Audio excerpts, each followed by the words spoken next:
अस्सलाम मोअज़्ज़ज़ ख़वातीन व हज़रात, प्रोग्राम हस्ब हाल के साथ मैं हूँ आपका मेज़बान अली मुमताज़। नाज़रीन, सियासतदान गली मोहल्ले का हो या कौमी सतह का, हमारा अलमिया ये है कि हमें उनसे एक जैसी उम्मीदें रहती हैं। आइए चलते हैं मोहल्ला गुलशनपुरा और देखते हैं कि वहाँ की सियासत कैसी चल रही है। गुलशनपुरा की सियासत चल नहीं रही अली साहब, चौकड़ी मार के बैठी, बल्कि जूरी पलवान वांगू ढेरी ढा के बैठी। अब वड्डिया तजिया करा, सियासत बाद में डिस्कस करी, पहले पत्ता सुट। अली साहब एडी शोधी तबीयत का बंदा जे जूरी, ਇਹਦੇ ਕੋਲ ਤਾਸ਼ ਵਾਲਾ ਬਾਦਸ਼ਾਹ ਵੀ ਆ ਜਾਏ ਨਾ ਤੇ ਦੋਵੇਂ ਹੱਥ ਚੁੱਕ ਕੇ ਕਹਿਣ ਲੱਗ ਪੈਂਦਾ, ਖੈਰ ਮੇਰੇ ਬਾਦਸ਼ਾਹ ਦੀ। सियासत हुण रह किथे गई है जनाब, हुण ते फड़ लईए, अपने ख्वाजा साहब वाल वेख लो। और खबरदार है जूरी, ख्वाजा साहब एक नंबर बंदे ने, बब्बर शेर, उन्हां वाल उंगल ना चुकी। चलो मैं उंगली नहीं चुकदा, जे ख्वाजा साहब नूं नायब वाले ने चुक लिया तो फिर ओए एवें ही चुक लिया, ख्वाजा साहब वाल जेड़ा आएगा ख्वाजा साहब की लाश तो नंगे ही आएगा। यानी कि लाश भी ख्वाजा साहब दी ते चुकिया भी ख्वाजा साहब नहीं जाना है। एनू ही सियासत कहते ने काका बल्ली। क्यों, क्या हुआ? क्यों उठाएगी नायब ख्वाजा साहब को? ख्वाजा साहब ने क्या किया है? और नहीं जी नहीं, एवें ही डोगर दे बंदे अफवाहां फैला रहे ने ख्वाजा साहब नू बदनाम करन लई। ਐਵੇਂ ਹਮੈਤੀ ਨਾ ਬਣ, ਜਿੱਥੇ ਅੱਗ ਲੱਗੀ ਹੋਵੇ ਨਾ ਉੱਥੋਂ ਹੀ ਧੂਆਂ ਉੱਠਦਾ ਜੇ। ख्वाजा साहब ਦਾ ਨਾਂ ਐਵੇਂ ਖਬਰਾਂ 'ਚ ਨਹੀਂ ਆ ਰਿਹਾ। क्यों, क्या हुआ? ख्वाजा साहब का कोई करप्शन का केस पकड़ा गया? ਉਹ ਜੀ ਖਬਰਾਂ ਗਰਦਿਸ਼ ਕਰ ਰਹੀਆਂ ਨੇ, ਕਿਸੇ ਬੰਦੇ ਨੇ ख्वाजा ਸਾਹਿਬ ਦੇ ਖਿਲਾਫ ਦਰਖਾਸਤ ਦਿੱਤੀ ਹੈ ਕਿ ਇਹਨਾਂ ਨੇ ਸਰਕਾਰੀ ਮਨਸੂਬਿਆਂ 'ਚ ਕਰਪਸ਼ਨ ਕੀਤੀ ਹੈ। सुनिया ख्वाजा साहब ने पिछले साल जड़ियां गलियां बनाईयां ने, उन्हां दे विचों पैसे बचाए ने। ओए एवें झूठे पैसे बचाए होंदे ख्वाजा साहब ने तो मैनू जुत्ती ना लै के दिंदे। ख्वाजा साहब ने कितों लाखां रुपए बचाने ने, वो तो ज्यादा घर दे सौदे चों 100-200 बचा लेंदे। बहुत शुक्रिया अपना बाली बेटे, सदके जावा, तुम्हारी हमायत का बहुत शुक्रिया। मगर जिस तरह के बेटे तुमने हमायत की है ना, उससे हल्का सा तुमने ख्वाजा साहब को साईं लोग पेंट कर दिया है। ओ ख्वाजा साहब तुसी परी पैकर हैगे हो, सदके जावा। और गुलशनपुरे दा नक हैगे हो, खैर ओ पूरे परी जात हैगे हो। ओ ख्वाजा साडा आवे ही आवे, ख्वाजा साडा आवे ही आवे। अच्छा जी, तो ख्वाजा साहब सौदे में से भी 100-200 बचा लेते हैं? ओ एवें ही बौंगियां मारन डे ने। और फाड़े अपनी ताश, काम खाई। अली साहब ख्वाजा साहब दे घर ते भरजाई ने एडी सख्ती कीती हुई है, ਤੁਹਾਨੂੰ मैं की दसा। ख्वाजा साहब ਦਾ कोई मेहमान भी आ जाए ना ਤੇ ਭਰਜਾਈ ਉਹਨੂੰ ਚਾਹ ਪਿਆ ਦੇਵੇ ਤੇ ख्वाजा साहब ਦੇ ਖਰਚੇ ਚੋਂ ਪੈਸੇ ਕੱਟ ਲੈਂਦੀ ਹੈ ਭਰਜਾਈ ਚਾਹ ਦੇ। अली बेटे, बाली असल में मेरी सफाई पेश करना चाह रहा है, आपने बात ही पकड़ ली है। ओ बेटा, ये सौदे में से 100-200 टुक लेना कौन सी काबिलियत है? वैसे भी अब जितना पेट्रोल का रेट बढ़ गया है, 100-200 दे बंदा पेट्रोल ते पा के ते सौदे च रख लेंदा। यानी आप कहना चाह रहे हैं कि आप में काबिलियत है, लेकिन आप ऐसा करते नहीं हैं। हरगिज़ नहीं बेटे, अल्लाह के फजल से सियासत में ईमानदारी ख्वाजे का शेवा रहा है। ओ अली साहब भरजाई बड़ी डाडी है, भरजाई दी हर शय ते नजर हुंदी है। यकीन करो जे ख्वाजा साहब दी जगह सियासत च भाभी हुंदी ना ਤੇ ਹੁਣ ਨੂੰ ਉਹਨਾਂ ਨੇ ਕਿਤੇ ਵਜ਼ੀਰ ਮਸ਼ੀਰ ਹੋਣਾ ਸੀ। ਉਹ ਚੱਲ ਬੇਟੇ, ਜਾਨ ਵੀ ਦੇ ਕੀ ਕਰਨ ਦੇ ਐ, ਐਵੇਂ ਸੁਣ ਲੇਗੀ ਉਹ। ਤੈਨੂੰ ਤੇ ਚੰਗਾ ਭਲਾ ਪਤਾ ਹੈ ਉਹਨੂੰ ਸਿਆਸਤ ਤੋਂ ਕਿੰਨੀ ਚਿਰ ਰੇ, ਬਹੁਤ ਸਖਤ ਚਿਰਦੀ ਹੈ ਸਿਆਸਤ ਸੇ। ਉਹ ਤੇ ਤੁਸੀਂ ਤੇ ਸਿਆਸਤ 'ਚ ਹੀ ਗਏ ਹੋ। ਓਏ ਯਾਰ ਜਾਣਦੇ ਹੋ, ਬਾਹਰ ਆ ਗਈ ਤੇ ਉਹਨੇ ਤੇਰੇ ਨਾਲ ਮੇਰਾ ਵੀ ਕੀਮਾ ਬਣਾ ਦੇਣਾ। एक मिनट ख्वाजा साहब, भाभी को सियासत से चिढ़ क्यों है? आप भी तो सियासतदान ही हैं। ओ जी, इसीलिए तो चिढ़ती हैं कि मैं सियासत में हूँ। वो कहती हैं सियासत से ज्यादा छिछोरा काम है ही कोई नहीं पाकिस्तान में।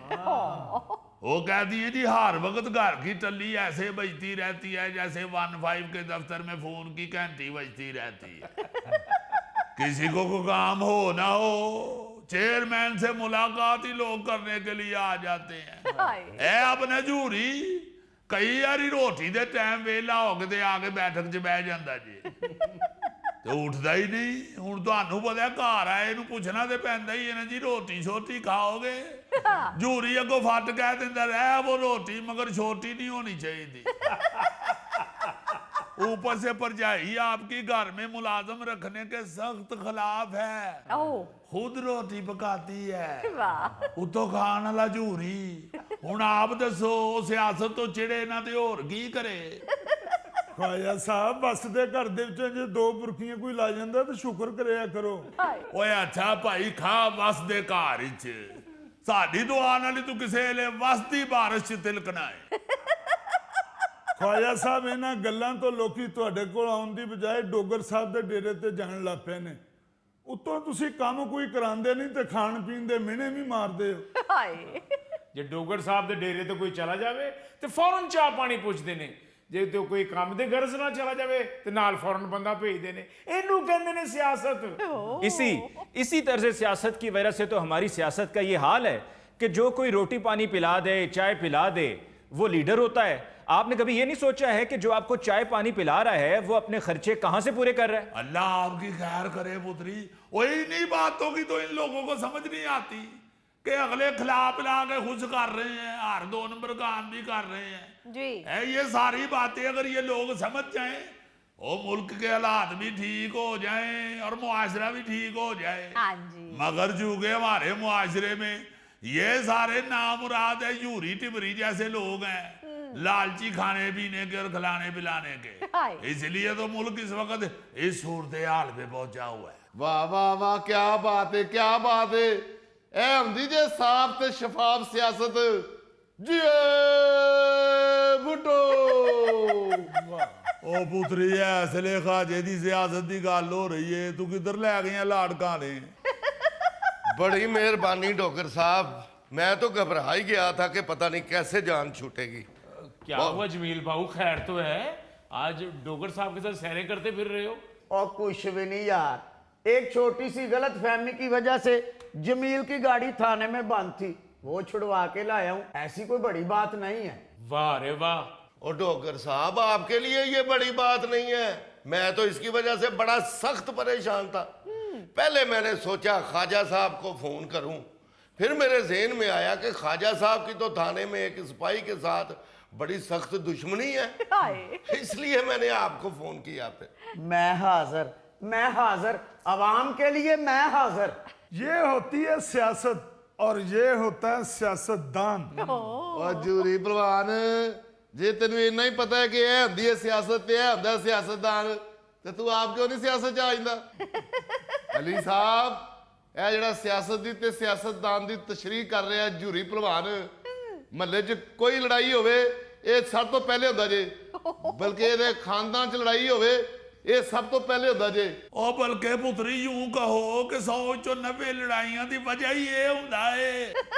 ਲਓ ਜੀ, ਮੈਨੂੰ ਲੱਗਦਾ ਹੈ ਤੁਹਾਡੀਆਂ ਇਹਨਾਂ ਗੱਲਾਂ ਤੋਂ ਅੱਕ ਕੇ ਮੈਨੂੰ ਸਿਆਸਤ ਦੇ ਜਾਣਾ ਪੈਣਾ ਹੈ ਤੇ ਸਭ ਤੋਂ ਪਹਿਲੇ ਮੈਂ ਤੁਹਾਡਾ ਸਫਾਇਆ ਕਰਨਾ ਹੈ। ਓਏ ਐਡਾ ਗੁੱਸਾ ਕਿਉਂ ਕਰਨ ਦੇ ਆ ਪੁੱਤਰੀ? 2 ਮਿੰਟ ਤੇਰੇ ਕੋਲ ਪਵੋ ਤੇ ਹਮੇਸ਼ਾ ਤੂੰ ਲੜਾਈ ਦੀ ਗੱਲ ਹੀ ਕੀਤੀ ਹੈ। ਉਹ ਬਿਸ਼ੱਕ ਬੈਨੂਲ ਇਕਵਾਮੀ ਲੜਾਈ ਹੋਵੇ, ਭਾਵੇਂ ਮਹੱਲੇ ਦੀ ਲੜਾਈ ਹੋਵੇ, ਬਲਕਿ ਤਰੀਖ ਗਵਾਹ ਹੈ ਮਹੱਲੇ 'ਚ ਜਦੋਂ ਵੀ ਫੱਦਾ ਹੋਇਆ ਹੈ, ਵਜ੍ਹਾ ਏ ਦੰਗਾ ਫਸਾਦ ਇਹ ਨਾਮੁਰਾਦ ਜੂਰੀ ਨਿਕਲਿਆ ਜੇ। ਇਹ ਆਲੀ ਬੇਟੇ ਆ, ਨਾਲ ਪਿੱਛੇ ਅਸਗਰ ਮੁਗਲ ਰਹਿੰਦਾ ਹੈ, ਉਹ बीवी ਨੂੰ ਤਲਾਕ ਦੇਣ ਲੱਗਾ। मैं फौरन पहुंचे, मैं कहा बेटी क्या कर रही हो, खामद है तुम्हारा, क्यों लड़ाइयां कर रही हो? कहती है खाजे भैन की दसा तानू, ਇਹ ਜਦੋਂ ਦੀ ਵਿਆਹੀ ਆਈਆਂ ਇਹਨੇ ਅੱਜ ਤੱਕ ਨਾ ਮੈਨੂੰ ਕਦੀ ਚੰਗਾ ਸੂਟ ਲੈ ਕੇ ਦਿੱਤਾ ਜੇ ਨਾ ਕਦੀ ਚੰਗੀ ਜੁੱਤੀ। ਉਹ ਮੈਂ ਕਿਹਾ ਪੁੱਤਰੀ ਅਭੀ ਵੀ ਤੁਮਨੇ ਸ਼ਾਨਦਾਰ ਸੂਟ ਸ਼ਾਨਦਾਰ ਜੁੱਤੀ ਪਹਿਨੀ ਹੋਈ ਹੈ। ਉਹ ਕਹਿੰਦੀ ਇਹ ਘੱਟਾ ਤੇ ਸੁਆ ਹੈ, ਹੁਣੇ ਮੈਂ ਗਲੀ ਚੋਂ ਲੰਘ ਕੇ ਆਈ ਹਾਂ। ਜੂਰੀ ਭੈਣ ਕਹਿੰਦੇ ਨੇ ਇਹ ਤੇਰਾ ਗਾਮਦ ਇੰਨਾ ਘੁਮਾਉਂਦਾ ਤੇ ਉਹਨੇ ਕਦੀ ਅੱਜ ਤੱਕ ਤੈਨੂੰ ਚੰਗੀ ਜੁੱਤੀ ਚੰਗਾ ਸੂਟ ਨਹੀਂ ਲੈ ਕੇ ਦਿੱਤਾ। ਇਹ ਪਿਛਲੇ ਜੂਮੇ ਬਾਜ਼ਾਰ ਚੋਂ ਡਾਂਗਾ ਸੋਟੇ ਚੱਲੇ ਜੇ ਸਿਰਫ ਇਹਦੀ ਵਜ੍ਹਾ ਤੋਂ। ਉਹ ਮਹੱਲੇ ਦੇ ਮੁੰਡੇ ਉੱਥੇ ਕਿਤੇ ਗਏ ਨੇ ਕੇਲੇ ਲੈਣ ਵਾਸਤੇ, ਉੱਥੇ ਖਲੋਤਾ ਸਾਡੇ ਜੂਰੀ ਭਲਵਾਨ। ਅੱਛਾ, ਉਹ ਲੈਣ ਲੱਗੇ ਨੇ ਕੇਲੇ, ਉਹਨਾਂ ਨੂੰ ਕਹਿੰਦਾ ਓਏ ਬਗੈਰ ਚੈੱਕ ਕੀਤੇ ਹੋਏ ਲੈ ਰਹੇ ਹੋ? ਠਹਿਰ ਜਾਓ ਇੱਕ ਮਿੰਟ, ਮੈਨੂੰ ਚੈੱਕ ਕਰਨ ਦਿਓ। ਉਸ ਦੁਕਾਨਦਾਰ ਦੇ ਕੋਈ 1.5 ਦਰਜਨ ਕੇਲੇ ਛਿੱਲ ਕੇ ਚੈੱਕ ਕਰ ਗਿਆ ਜੀ। ਮੁੜ ਕੇ ਉਹ ਮੁੰਡੇ ਦੁਕਾਨਦਾਰ ਨੂੰ ਕਹਿੰਦੇ ਨੇ ਜੀ 6 ਕੇਲੇ ਪੈਕ ਕਰ ਦਿਓ। ਉਹਨੇ ਕੇਲੇ ਪੈਕ ਕਰਕੇ 2 ਦਰਜਨ ਦੇ ਪੈਸੇ ਮੰਗੇ ਨੇ, ਉੱਥੇ ਵੱਡਾ ਸ਼ੁਰੂ ਹੋ ਗਿਆ। ਆਪ ਉਥੋਂ ਚੁੱਪ ਕਰਕੇ ਨਿਕਲ ਗਿਆ। ਉਹ ਮੁੰਡੇ ਫਰੂਟ ਵਾਲੇ ਨਾਲ ਡਾਂਗਾ ਸੋਤੇ ਹੁੰਦੇ। ਉਹ ਅਲੀ ਬਾਊ ਜੀ ਭੋਰਾ ਅਕਲ ਨਹੀਂ ਜੇ ਇਹਨੂੰ, ਐਵੇਂ ਹੀ ਸਮਝਦਾਰ ਬਣਦਾ ਹੈ। ਔਰ ਸਾਰੀਆਂ ਹੀ ਸਮਝਾਂ ਨੇ ਭਾਈ ਮੈਨੂੰ। ਮੈਂ ਜਦੋਂ ਵੀ ਡੋਗਰ ਸਾਹਿਬ ਦੀ ਤਾਰੀਫ ਕਰਨ ਲੱਗਣਾ, ਤੁਸੀਂ ਉਦੋਂ ਹੀ ਰਲ ਕੇ ਮੈਨੂੰ ਗੰਦਿਆਂ ਕਰਨ ਦੀ ਕੋਸ਼ਿਸ਼ ਕੀਤੀ ਏ।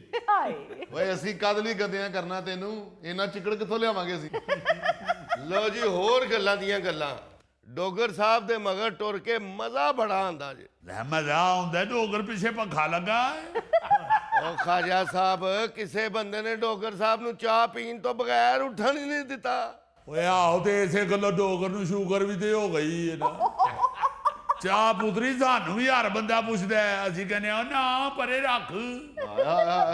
ਉਹ ਖਵਾਜਾ ਸਾਹਿਬ ਦੇ ਅੱਗੇ ਵੀ ਰੱਖਦੇ ਨੇ ਲੋਕੀ ਚਾਹ ਤੇ ਬਿਸਕਟ। ਖਵਾਜਾ ਸਾਹਿਬ ਨਹੀਂ ਹੱਥ ਲਾਉਂਦੇ। ਕਈ ਵਾਰਾਂ ਤੇ ਉਹਨਾਂ ਨੇ ਛਾਪਰ 'ਚ ਬਿਸਕਟ ਪਾ ਕੇ ਖਵਾਜਾ ਸਾਹਿਬ ਨੂੰ ਨਾਲ ਦੇ ਦਿੱਤੇ ਨੇ, ਉੱਥੇ ਨਹੀਂ ਖਾਦੇ ਖਵਾਜਾ ਸਾਹਿਬ ਨੇ।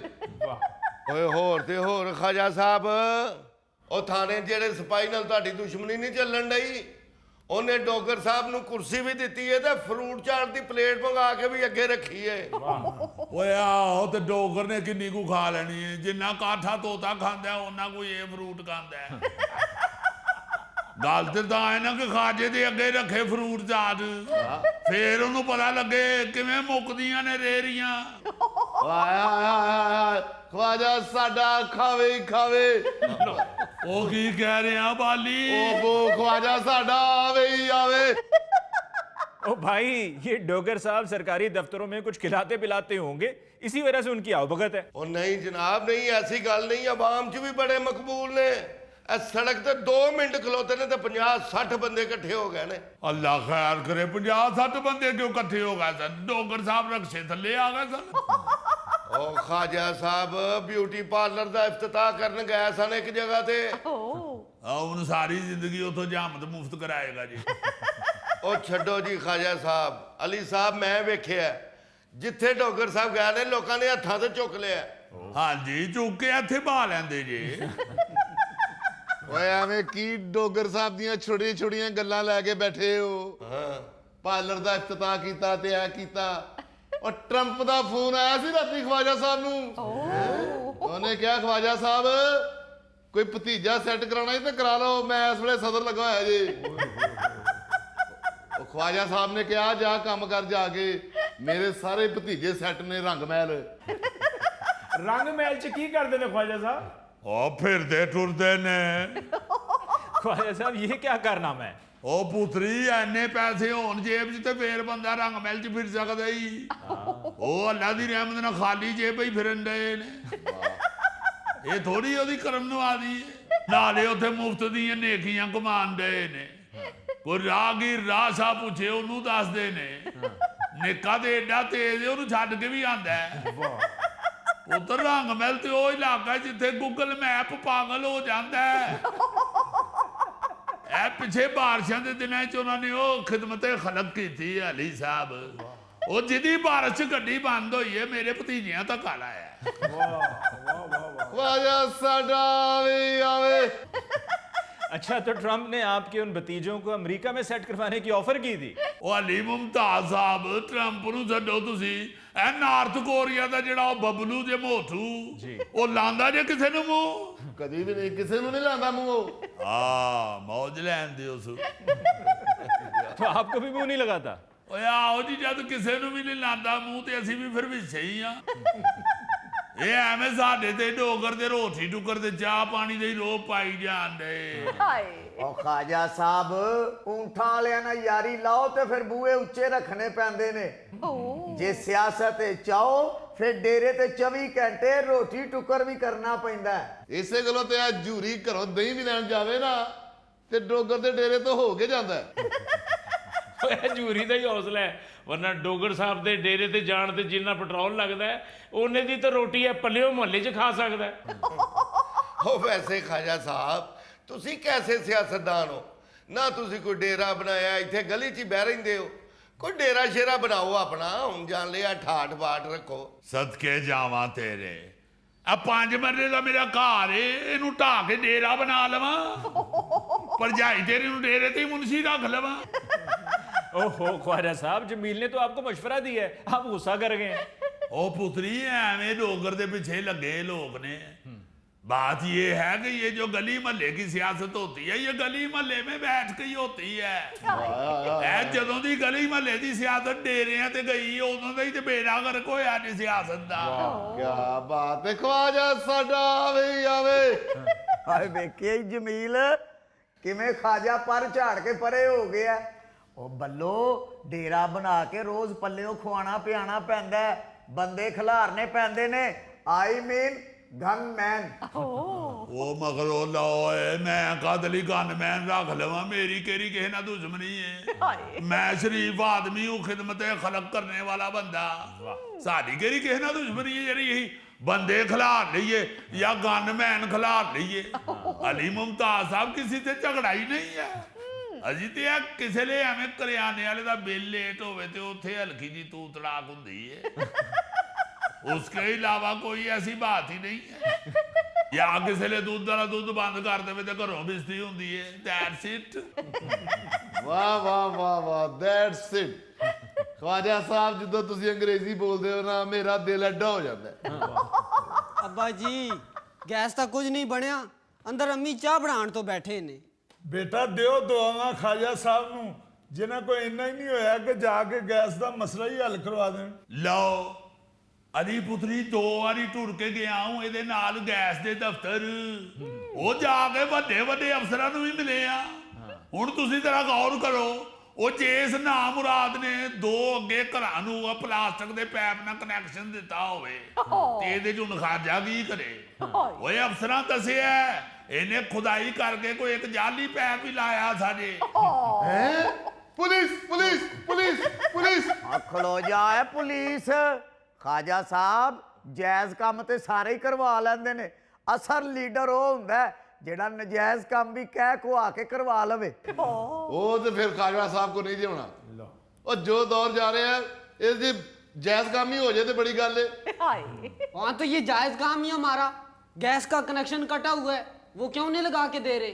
ओए ओए ओए नोदल बेटे, ए पूछा अपने प्यो को नाल ही बैठा ही, बल्कि उरा हो के बाओ ओदे किधरे बगल च ना आ जावी।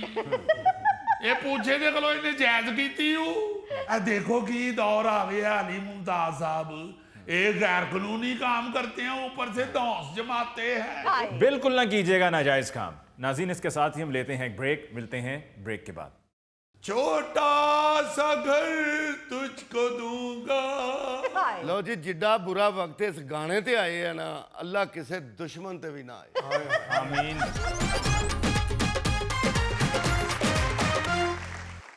नाज़रीन, पेशी खिदमत है आज का खबरनामा। सोना न चांदी न कोई महल जाने मन, तुझको मैं दे सकूंगा, फिर भी ये वादा है तुझसे,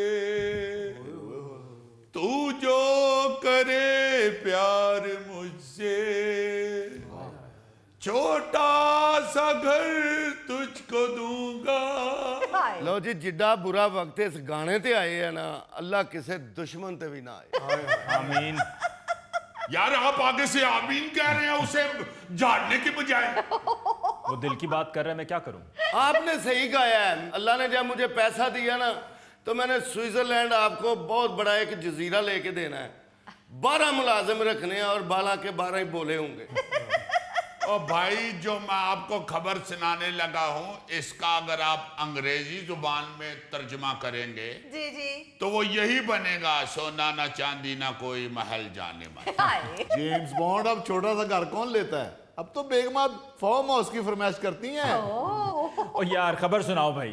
खबर कुछ इस तरह है नायरीन, ऑस्ट्रेलिया की एक रिहायशी खातून ने घर दिलवाने का वादा पूरा ना करने पर अपने शोहर के खिलाफ अदालत से रुजू कर लिया।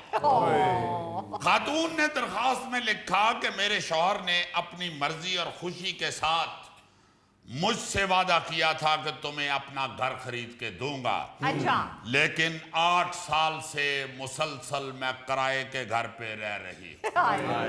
जेम्स बॉन्ड यार क्यों ਇਹੋ ਜਿਹੀਆਂ ਖਬਰਾਂ ਸੁਣਾਉਣਾ ਹੈ क्यों ਸਾਡੇ ਤੇ ਵੀ ਪਰਚੇ ਕਰਾਣੇ नहीं भाई जी वो ऑस्ट्रेलिया की बात हो रही है, जहां बेगम को आप ओए तोए भी नहीं कह सकते।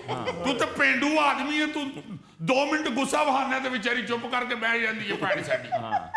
अली मुमताज साहब, इस खबर की तफसील में ये लिखा हुआ है कि उस खतून को बेचारी को ये दुख है कि इसने मुझसे आप ही वादा किया था मैं तुम्हें घर ले दूंगा। अब 8 साल से मैं मुसलसल किराए के अपार्टमेंट में रह रही हूँ अच्छा और अब तक 3 बार हमारा घर तब्दील भी हो चुका है। कभी उतो समान चुक के उत्थे करना पैंदा, कभी उतो चुक के उत्थे करना पैंदा। उतो तुहानू पता बालां दा घर है, समान भी कितना हुंदा है।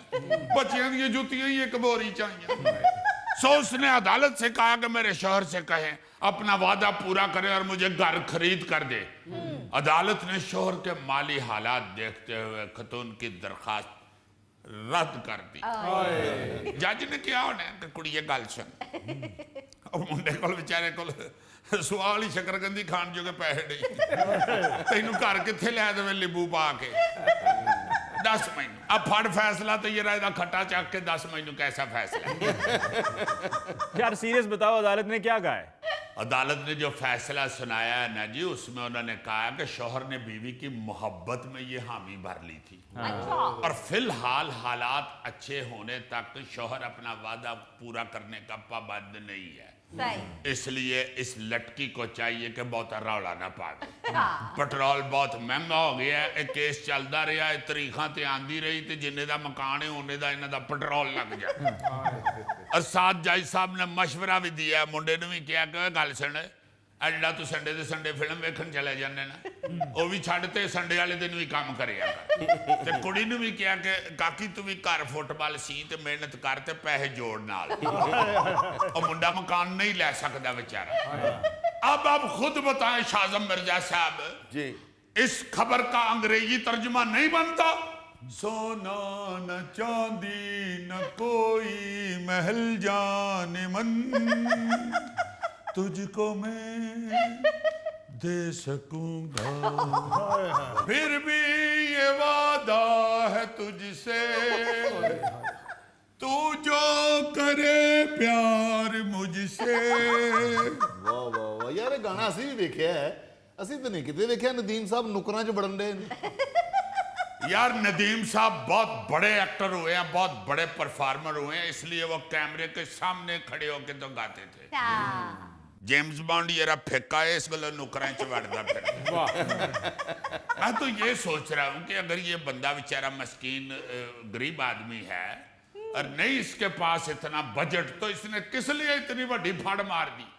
सीधी तरह ओदा तरला पा के भलिए लो कि मैं तेरे अलावा किधरों मैनू उम्मीद नहीं हो, तेरी मेहरबानी है, मैं माड़ा बंदा हाँ कर दे, विआह कर ले तो तेनू सुखी जरूर रखा।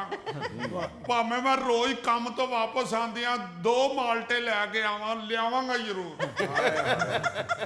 जेम्स बॉन्ड ਇਹ ਕਿਤੇ ਆਸਟ੍ਰੇਲੀਆ ਦਾ ਥੈਲਾ ਤੇ नहीं? क्यों जी? ਇਹ ਵੀ ਰੋਜ਼ 2 ਮਾਲਟੇ ਘਰ ਖੜਦਾ। शाहज़ब साहब मैं माल्टे खरीददा नहीं, एक माल्टा मैं रेड़ी तो चुक के दौड़ना वा, दूजा वो मैनू पिछों मारदा है, मैं दोवें चुक के घर दौड़ पैना वा। लो जी, इसमें हंसी वाली बात जो है ना जी, इस खबर में जी जी अदालत ने खातून से पूछा कि इसके माली हालात तो अच्छे नहीं है कि आपको घर खरीद दे, ऐसे हालात नहीं इसके लड़के के, तो क्या तुम इससे तलाक लेना चाहती हो? तो खातून ने जवाब दिया कि नहीं, हाय मैं तो गलत तलाक नहीं लेनी, मैनू सिर्फ घर चाहिए। मैं तुहानू जज साहब सौरा समझ के आई हाँ तुहाडे कोल। तुहां इस मुंडे ने समझाना, मेरी ते मनदा नहीं। मैं करनी है इहदे नाल प्यार, सच्ची जिहड़ी गल, मगर इहनू कवा घर भी ते लै देवे ना, फिर जरूरियात भी ते जिंदगी दियां नाल नाल ही हुंदियां ने, निरा प्यार नाल ते नहीं ना हुण जिंदगी गुजरदी। ਇਹ ਤੇ ਬੜੀ ਦੇਸੀ ਅੰਗਰੇਜ਼ਨੀ ਹੈ, ਇਹ ਕਿਤੇ ਆਸਟ੍ਰੇਲੀਆ ਦੇ ਦੂਰ ਪਿੰਡ ਦੀ ਲੱਗਦੀ ਹੈ।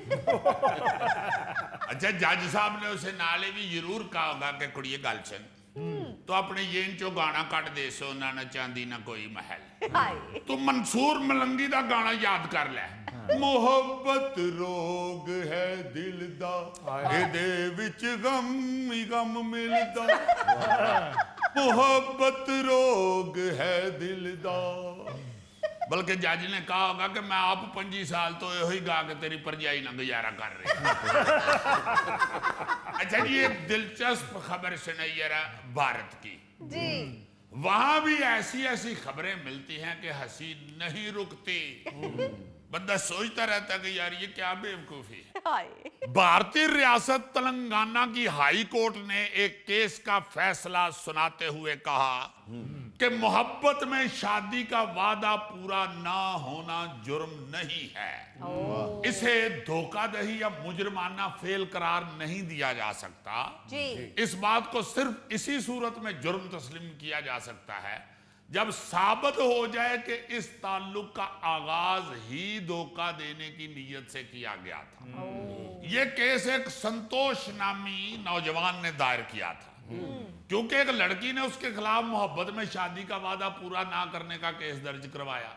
लड़की ने इल्जाम आयद किया कि संतोष ने इससे शादी का वादा किया था, लेकिन बाद में यह मुकर गया है। अच्छा इस केस की तवील समाअत के दौरान लड़की और लड़के के पूरे खानदान की बातें सुनने के बाद अदालत ने फैसला सुनाया कि लड़के ने शादी का वादा जरूर किया था, लेकिन घर वालों की रजामंदी की शर्त के साथ। अब उसके घर वाले नहीं माने, इसलिए उसने शादी का वादा पूरा नहीं किया। इस वास्ते आई एम सॉरी। उस फैसले के बाद लड़की अदालत से जाते हुए ये गा रही थी, दिल के अरमासुओं में बह गए हम, वफा करके भी तन्हा रह गए, दिल के अरमासुओं में बह गए। यार जेम्स बॉन्ड, ये तमाम खबरों में कोई खुशी वाला गीत नहीं आया। तुम बताओ, तुम्हारी शादी जहां तुम चाहते थे हो गई थी ना? मोहब्बत की शादी थी, जिंदगी भी गुजर रही है। कभी हमारी परजाई ने जिंदगी में खुशी का गीत गाया हो? परजाई का अकेली खुशी वाला गाना गा भी रही हो ना? माही आवेगा मैं फुल्ला नाल धरती सजावांगी, ओन दिल वाले रंगले पलंग ते बैठावांगी। ए गोगा एंटर होवे ते गाना बदलदा है, नसीब साडे ले रब ने कच्ची पेंसिल नाल, नसीब साडे ले रब ने कच्ची पेंसिल नाल। ओ भाई, वो पंजाबी गीत नहीं गाती, वो इंग्लिश की टीचर है। वाह वाह वाह। तो भाभी ने जब बच्चों को बताना हो ई फॉर एलिफेंट, तो फिर था तुम्हें दिखाती है। यार मुझे कहाँ दिखाना है उसने, मैं शाम को ऑफिस से कर जाता हूँ। वाह वाह वाह वाह वाह, वाकई गोगा ऑफिस में बहुत ज्यादा बिजी होता है। अच्छा हाँ हाँ, बड़ा काम होता है इसके ऑफिस में। इसने तो 2 लड़के रखे हुए हैं ऑफिस में लकड़ियां लगाने के लिए। शोर पड़ा होता है इसके ऑफिस में। यार मेरिया मदरियां लाई, अब भाई जी मेरे वालियां लाल करके देनियां जे। ਏਕੇ ਦੇ ਕਾਰੀਗਰ ਨੇ ਤੇ ਤੜੀ ਲਾ ਕੇ ਆਪਣੀ ਤਨਖਾਹ ਵਧਵਾਈ ਏ। ਉਹਨੇ ਕਿਹਾ ਸਰ ਜੀ ਤੁਸੀਂ ਆਫਿਸ 'ਚ ਰੋਟੀ ਲਾਣ ਗਏ ਤੇ ਮੈਂ ਪਿੱਛੋਂ ਲੱਤਾਂ ਚੁੱਕ ਦੇਣੀਆਂ। नाज़रीन, इसके साथ ही हम लेते हैं एक ब्रेक, मिलते हैं ब्रेक के बाद। जरा जरा पहले सोचिए सोचिए बात हम बाद में करेंगे, पहले सोचिए। चलो यार सोचो, यार सोचो।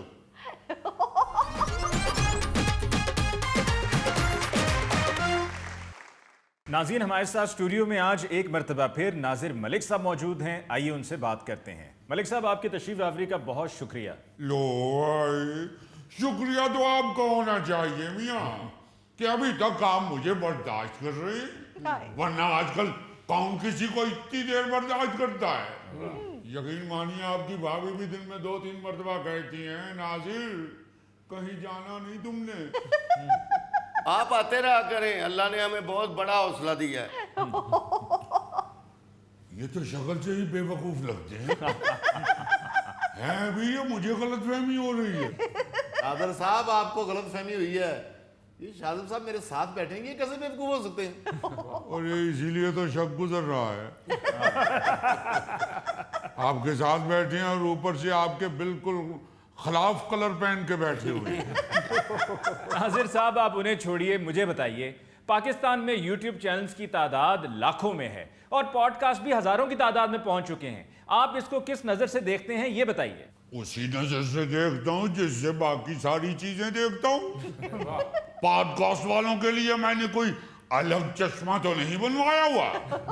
ये अलग बात है कि अगर आपके पास 1000 चैनल हैं तो उनमें से सिर्फ 10 ऐसे होंगे मुश्किल से जो देखने और सुनने के काबिल हैं। बाकी 990 तो शोर शराबा ही पैदा कर रहे हैं भाई। शोर शराबा क्या मतलब? क्या वो हॉर्न बजा रहे हैं? या वो YouTube चैनल ऊआ कर रहे हैं?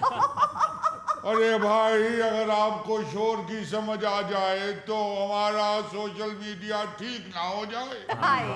ये सिर्फ हॉर्न बजाना या ओ करना ही शोर नहीं होता। बिला वजह और बेमसरफ बात भी शोर ही कहलाता है। अरे अली मुमताज साहब जी, अक्सर लोग तो इस फॉर्मेट को बस तफरीह का जरिया समझते हैं। बिल्कुल। लेकिन ये सिर्फ तफरीह नहीं रही, ये अब इंफॉर्मेशन पावर बन चुकी है। और मसला ये है कि ये पावर तो हाथ आ गई, लेकिन इसके साथ जिम्मेदारी नहीं आई भाई। हाय हाय। अब सोचिए, जरा पहले सोचिए भाई। बात हम बाद में करेंगे, पहले सोचिए। चलो यार सोचो। अरे भाई, इन्होंने तो बंदरों वाली हरकतें शुरू कर दी हैं। अली मियां, एक पॉडकास्ट अगर 10 लाख लोग देख रहे हैं जी, तो सिर्फ गुफ्तगू नहीं हो रही, बल्कि वो पॉडकास्ट उन 10 लाख लोगों पर असरअंदाज हो रही है। हाँ जी, उनकी राय बना रही है, सोच बना रही है। बिल्कुल। असल मसला ही ये है कि टीवी पर आप एक लफ्ज भी गलत बोल दें तो नोटिस आ जाता है, लेकिन यूट्यूब पर आप घंटों बोल जाएं को पूछने वाला ही नहीं है मियां। हाय हाय। हालांकि पाकिस्तान में डिजिटल मीडिया के हवाले से काफी सारे कवानीन बन चुके हैं, जी जी, लेकिन अभी लोगों को इनकी समझ ही नहीं आ रही। ऊपर से जो कंटेंट बना रहे हैं ये सोशल मीडिया के अक्सर लोग, भाई उसमें खुद तसाबी तो सिरे से नजर ही नहीं आती। जैसे आजकल डॉक्टर हर पाकिस्तानी को विटामिन डी की कमी बताते हैं, इसी तरह सोशल मीडिया के अक्सर लोगों में खुद एहतसाबी की कमी है।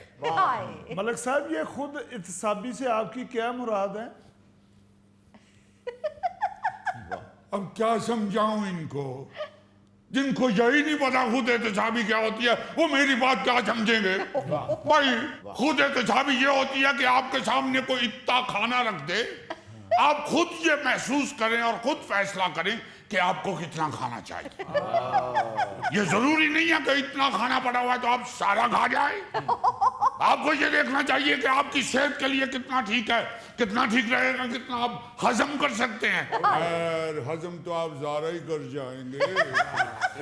सेहत के लिए क्या अच्छा है उतना खाना है, इसे कहते हैं खुद एहतसाबी, यानी अपने आप को खुद जांचना, खुद परखना, अपना खुद एहतसाब करना, खुद एहतसाबी कहलाता है। आप अगर बोले ना तो मैं सारा खाना तुम्हारे आगे से उठा लूंगा। वैसे मलिक साहब, बिला खौफ आपको एक मशवरा दूं। फरमाइए। आप जितना मर्जी खाया करें, आप जितना उछलते हैं फौरन हल हो जाता होगा। लो भाई, हमने आते ही ठीक परखा था, बेवकूफ हैं। नहीं, खाना तो हजम हो जाएगा, लेकिन मलक साहब आप उछलते किस बेस पे हैं? भाई, हम सच के बेस पे उछलते हैं, जज्बात के बेस पे उछलते हैं, गुस्से की वजह से उछलते हैं। जब हमें गुस्सा चढ़ता है कि लोग क्यों नहीं समझ रहे, फिर हमारी उछल कूद निकलती है। मैं आपको आसान लफ्जों में बता देता हूँ। भाई, कंटेंट बनाते हुए आप अपने आप से 3 सवाल जरूर पूछिए। नंबर 1, क्या मेरा सवाल जायज और दुरुस्त है? जी। नंबर 2, क्या मेरी तहकीक दुरुस्त है? सही। नंबर 3, क्या मेरे सवाल करने का लहजा मुहज्जब है?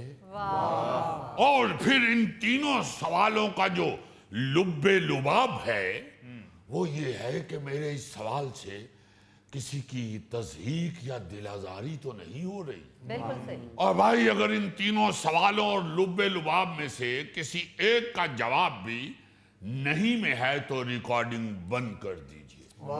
जनाब आप मुझे ये बताएं कि तल्ख सवाल भी तो पूछने पड़ते हैं ना, अवाम उनका जवाब जानना चाहती है। अगर एंकर वो सवाल नहीं पूछेगा तो फिर इंटरव्यू किस काम का? ये बताइए कि बैलेंस कैसे क्रिएट करना है। बहुत अच्छी बात की आपने। अब आपकी इस फिक्र को मैं एक और शक्ल देता हूं जी। आप कहना ये चाह रहे हैं कि अगर हर चीज पे पाबंदी लगा देंगे तो तख्लीक मर जाएगी। लेकिन ये याद रखिए, अगर आप किसी चीज की तरफ भी ध्यान नहीं रखेंगे तो मायार मर जाएगा। इसे बैलेंस कैसे रखना है ये कहना चाह रहे हैं आप। चंद बुनियादी उसूल तय कर लें, हर चीज ठीक हो जाएगी जी। मसलन भाई सबसे अहम बात तो ये है कि जो मालूमात आपको उस शख्सियत के बारे में है जिसको आपने अपने पॉडकास्ट में मदऊ किया हुआ है, हाँ जी। आप उन मालूमात की उनसे तस्दीक कर रहे हैं, उन मालूमात को उन पे मुसल्लत नहीं कर रहे। बात समझ गए? जी। आप तस्दीक के अंदाज में सवाल कीजिए, मुसल्लत के अंदाज में न कीजिए। मैं कहना ये चाहता हूं कि भाई थानेदार मत बनिए, एंकर बनिए। हाँ जी। और फिर जब आपने सवाल कर दिया अपनी मालूमात के मुताबिक तो फिर जवाब सुनने का हौसला रखिए। हाँ जी। और सबसे कमाल जो चीज है ना, जो आपके हर चीज को नतार देगी, वो आपकी दुरुस्त नियत है। वाह। बस ये दो तीन चीजें हैं, इनको आप ध्यान में रखें तो मेरा नहीं ख्याल कि किसी की तस्हीर होगी। क्या ख्याल है आपका? हाँ बताइए भैया, आप समझदार लगते हैं माशाल्लाह। बड़ी मेहरबानी, आपने मुझे पहचान लिया। नहीं आपसे नहीं, इनसे मुखातिब हूं मैं। Thank you. आप पहले इनको बेवकूफ कह रहे थे, आप समझदार कह रहे हैं। अरे भाई इनको नहीं, ये जो साथ वाले बैठे हुए हैं मुझे कह रहे हैं। भाई आप इस तरह कीजिए, जब भी मुझे यहाँ बुलाइए एक बड़ी सी छड़ी मुझे दीजिए ताकि मैं छड़ी टच करके बताऊं हम किससे मुखातिब हैं। मलिक साहब इतना क्यों गुस्से में हैं पॉडकास्ट के हवाले से? हरगिज नहीं, गुस्से में नहीं है मियाँ। बात यह है कि हम स्क्रीन से मोहब्बत करते हैं, इसीलिए तो हमने अपना नाम नाजिर मलक रखा हुआ है। हम नाजिर हैं स्क्रीन के। बात यह है कि जब कभी कोई चीज ज़हन में आती है तो दिल करता है कि आपके प्रोग्राम में जाके इसे जरूर डिस्कस किया जाए। भाई मैंने कई लोगों के इंटरव्यूज देखे हैं, लेकिन यकीन कीजिए शहजाद राय का एक इंटरव्यू देखा जी। क्या वो लड़का यार बड़ा अच्छा गाता है जो, और एजुकेशन पे भी कमाल काम कर रहा है। हाँ जी। भाई मैं तो उस बंदे का फैन हो गया हूँ। पहली दफा लगा कि किसी ने मेहमान को इंसान समझ के बुलाया हुआ है और लोगों को मालूमात देने के लिए सवाल किए जा रहे हैं, वायरल होने के लिए नहीं। जी हाँ, उसने मलाला यूसुफजई का इंटरव्यू किया है। आपने देखा क्या खूबसूरत अंदाज से उसने मेहमान के साथ गुफ्तगू की है। शाइस्तगी और मजाक को कैसे बैलेंस रखा है जी। तहम्मुल और ठहराव के साथ सख्त सवालात किन अल्फाज में बुने हैं कि क्या कह दे। जी। मौजू का इंतखाब कितना अच्छा किया।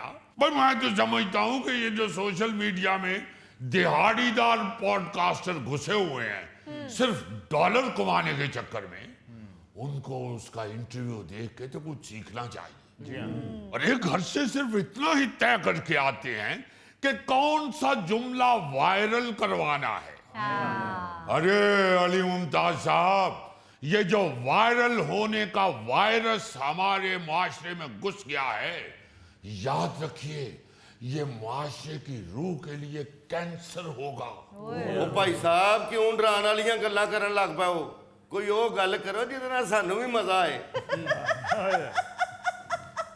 अली मुमताज मियां जी। मेरा ख्याल है ये चाह रहे हैं कि हम उधर बैठ के मुन्नी बदनाम हुई डार्लिंग तेरे लिए की तशरीह पेश करें। जी हाँ। नाज़रीन इसके साथ ही हम लेते हैं एक ब्रेक, मिलते हैं ब्रेक के बाद। ਬਾਬਾ ਜੀ ਤੁਸੀਂ ਠੀਕ ਹੋ ਜਾਓਗੇ ਇਹ ਛੋਟੀਆਂ ਮੋਟੀਆਂ ਬਿਮਾਰੀਆਂ ਤੇ ਜ਼ਿੰਦਗੀ 'ਚ ਆਉਂਦੀਆਂ ਹੀ ਰਹਿੰਦੀਆਂ ਹਸਪਤਾਲ ਆ ਗਏ ਹੋ ਨਾ ਇਨਸ਼ਾਅੱਲਾ ਸਹੀ ਹੋ ਜਾਓਗੇ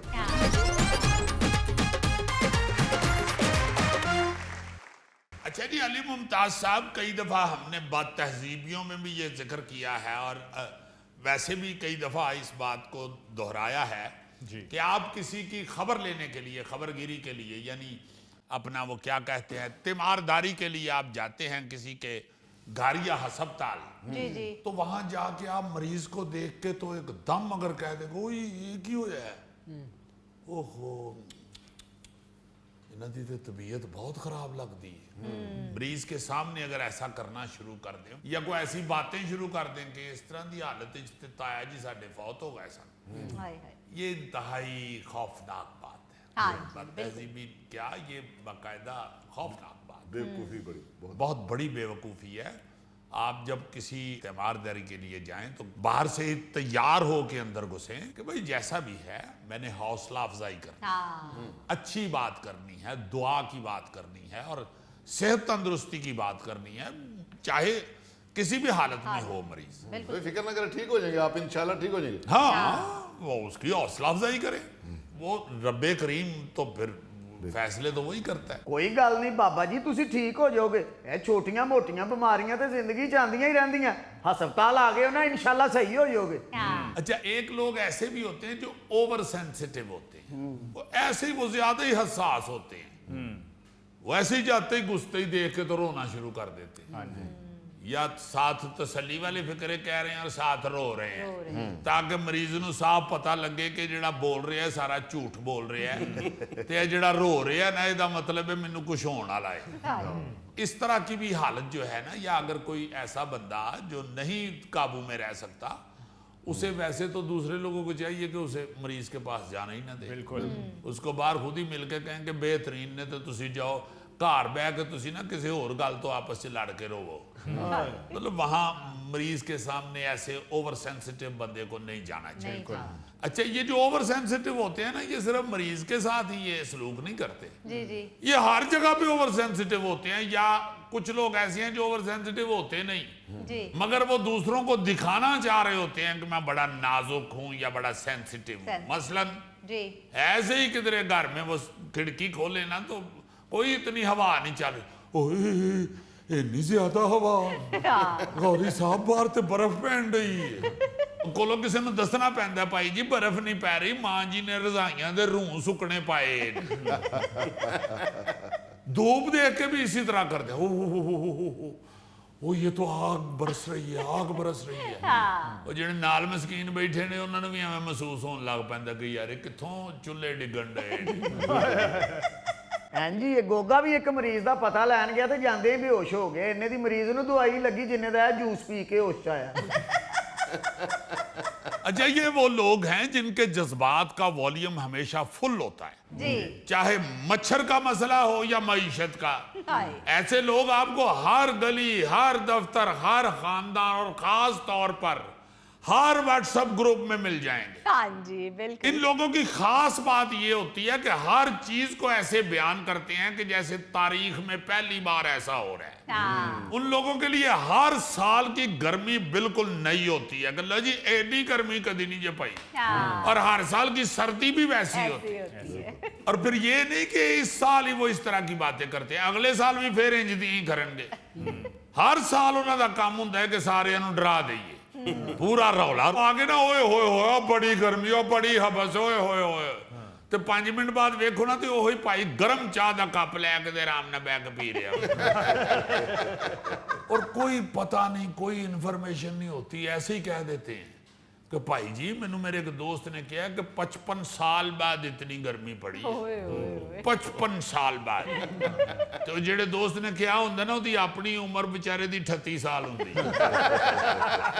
अच्छा, ये लोग सिर्फ मौसम तक महदूद नहीं होते, हर काम में, हर शोबे में, हर बात में वो इतनी शिद्दत दिखाते हैं जी जी जी कि आपको डर लगना शुरू हो जाता है। मिसाल के तौर पे आपको ये लोग कहेंगे कि लो जी भाई जी इन्नी महंगाई नहीं जे जिंदगी च असी वेखी, हाय ओए होए होए होए होए होए, ਇਹ ਇੱਕ ਵਾਰੀ ਮਹਿੰਗਾਈ ਦੇ ਹੱਥੋਂ ਲੋਕੀ 72 ਸਾਲ ਪਹਿਲੇ ਪਰੇਸ਼ਾਨ ਹੋਏ ਸਨ ਜਦੋਂ ਹਲੇ ਨਵਾਂ ਪਾਕਿਸਤਾਨ ਬਣਿਆ ਸੀ ਤੇ ਜਾਂ ਫਿਰ ਹੈ ਹੁਣ ਪਰੇਸ਼ਾਨ ਹੋਏ ਜੇ ਮਹਿੰਗਾਈ ਦੇ ਹੱਥੋਂ ਅਗਰ ਬੰਦਾ ਉਹਨਾਂ ਨੂੰ ਪੁੱਛੇ ਨਾ ਜੀ ਕਿ ਤੁਸੀਂ ਪਾਕਿਸਤਾਨ ਬਣਨ ਤੋਂ ਪਹਿਲੇ ਤੇ ਪੈਦਾ ਹੋਏ ਹੋ ਓਏ ਨਹੀਂ ਮੈਂ ਤੇ ਹਯੂਰ 1988 ਚ ਪੈਦਾ ਹੋਇਆ ਮੈਨੂੰ ਤੇ ਮੇਰੇ ਦਾਦਾ ਜੀ ਨੇ ਦੱਸਿਆ ਸੀ ਕਿ ਉਹਨਾਂ ਦੇ ਤਾਇਆ ਜੀ ਨੇ ਉਹਨਾਂ ਨੂੰ ਦੱਸਿਆ ਸੀ ਕਿ ਇੱਕ ਵਾਰੀ ਬੜੀ ਮਹਿੰਗਾਈ ਹੋਈ ਸੀ ਓਏ ਹੋਏ ਹਾਲਾਂ ਦਾਦਾ ਜੀ ਦੇ ਦੌਰ 'ਚ ਦੁਆਣਾ ਮੁਫਤ ਮਿਲ ਜਾਂਦਾ ਸੀ ਸਿਰਫ ਦੁਆਣੇ ਹੀ ਨਹੀਂ ਜੀ ਜੇ ਪਾ ਗੋਸ਼ਤ ਲਵੋ ਤੇ ਨਾਲ 2 ਕਿਲੋ ਕਰੇਲੇ ਵੀ ਮੁਫਤ ਦਿੰਦੇ ਸਨ ਅੱਛਾ ਇਹੋ ਜਿਹੇ ਲੋਕ ਵਿਚਾਰੇ ਸਬਜ਼ੀ ਲੈਣ ਚਲੇ ਜਾਣ ਨਾ ਟਮਾਟਰ ਲੈਣ ਗਏ ਹੋਣ ਜੀ ਤਾਂ ਸਬਜ਼ੀ ਵਾਲੇ ਨਾਲ ਇੰਜ ਲੜ ਪੈਂਦੇ ਨੇ ਜਿਵੇਂ ਔਰਤਾਂ ਸੁਨਿਆਰੇ ਨਾਲ ਲੜਨ ਡਈਆਂ ਹੁੰਦੀਆਂ ਆਇਆ ਭਾਈ ਸੋਨੇ ਨੂੰ ਇੰਨੀ ਅੱਗ ਲੱਗ ਗਈ इसी तरह कहते ओए हो ये टमाटर एडा महंगा हो गया बाकायदा इस तरह बेचारे पीट रहे होते हैं जैसे टमाटरों के बगैर उनकी जिंदगी गुजरनी अजीरन है अजीजी मैंने कभी भी सब्जी वाली दुकान के आगे खड़े होकर रोना पिटना नहीं किया नहीं तुम्हें तो वो दे भी बहुत सस्ती सब्जी देता है ना उसे पता है थोक का गाहक है ते भाई जी किलोआं च लवो ते सब्जी महंगी लगती है तुसी लैनी हुंदी है धड़ियां च मतलब जिन लोगों की मैं आपको बात बताना चाह रहा हूं ना अली मुमताज साहब ये आखिरी बात ही कर देते हैं डराने वाली जी मतलब घरों बेचारे किलो आलू लैन जान ना जी तो पैसे देने ले ना जो 2 रुपए ਵੱਧ ले लवे ਤੇ ਸਿੱਧਾ ਹੀ ਕਹਿ ਦਿੰਦੇ ਨੇ ਓਏ ਹੋਏ ਇਸ ਮੁਲਕ ਦਾ ਕੀ ਬਣੇਗਾ ਯਾਰ ਇਹ ਮੁਲਕ ਜਾਂ ਤੇ ਹੈ ਨਾ ਕਿਲੋ ਆਲੂਆਂ ਨਾਲ ਚੱਲਣਾ ਹੈ ਤੇ ਫੇਰ ਤੇ ਤੂੰ 2 रुपए ਵੱਧ ਦੇ ਕੇ ਤੇ ਪਿੱਟਾ ਕੁੱਟੀ ਪਾ ਉੱਥੇ यानी छोटी छोटी बातों में ना जी अपने आप को फिलासफर साबित करने की कोशिश करते हैं कि मुझे मालूम है कि मुल्क कैसे चलते हैं बिल्कुल और मईशत क्या होती है और बजट क्या बनता है और गवर्नमेंटें कैसे चलती हैं हाँ जी हाँ जी खास तौर पे ऐसे लोगों को आप टीवी के सामने बैठ के अगर खबरें सुनते हुए देख लो ना, ओए होए तो अमान से आपकी हंसी नहीं रुकती बिल्कुल सर इतनी हसासियत दिखा रहे होते हैं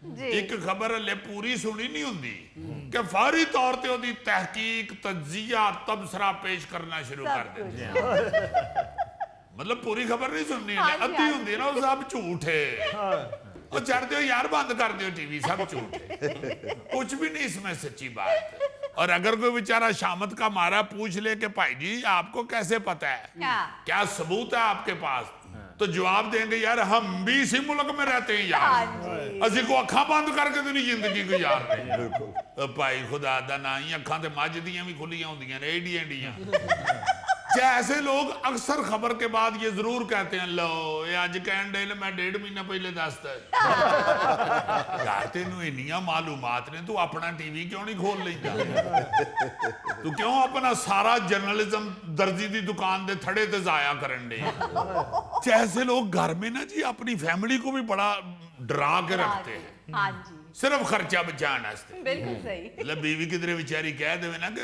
अज दफ्तरों आते हैं जरा खरबूजे लैन तो लम्मी तकरीर शुरू कर देते हैं वो तो निरा जहर है आजकल मुझे पता है ये तो खरबूजों में स्क्रीन के टीके लगाते हैं आपको पता है स्क्रीन कितनी खतरनाक होती है मेरा बॉस बेचारा 400 तक शुगर पहुंच गई है उसकी यही खरबूजे खा खा के ये तो बड़े जहरीले हैं मैं तुमसे मोहब्बत करता हूं मैं तुम्हें अपने हाथों से नहीं शुगर करने दूंगा अच्छा ऐसे लोग जल्दी में ना बात गलत कर देते हैं हाँ। ये मेरे दोस्त का अब्बू था रोज खरबूजे खाता था रोज मरता था रोज खरबूजे खाता था रोज मरता था मर जाता सी फिर गौर कानून को छुट्टी लैके आंदा सी खरबूजे खाना फिर खा के जाके फौत हो जाता सी यही वो लोग हैं ना जो सनसनी फैलाने के शौकीन होते हैं नाज़रीन इसके साथ ही आज के प्रोग्राम हस्बे हाल का वक्त खत्म हुआ चाहता है अपने मेज़बान अली मुमताज़ को दीजिए इजाज़त अल्लाह ने के बाद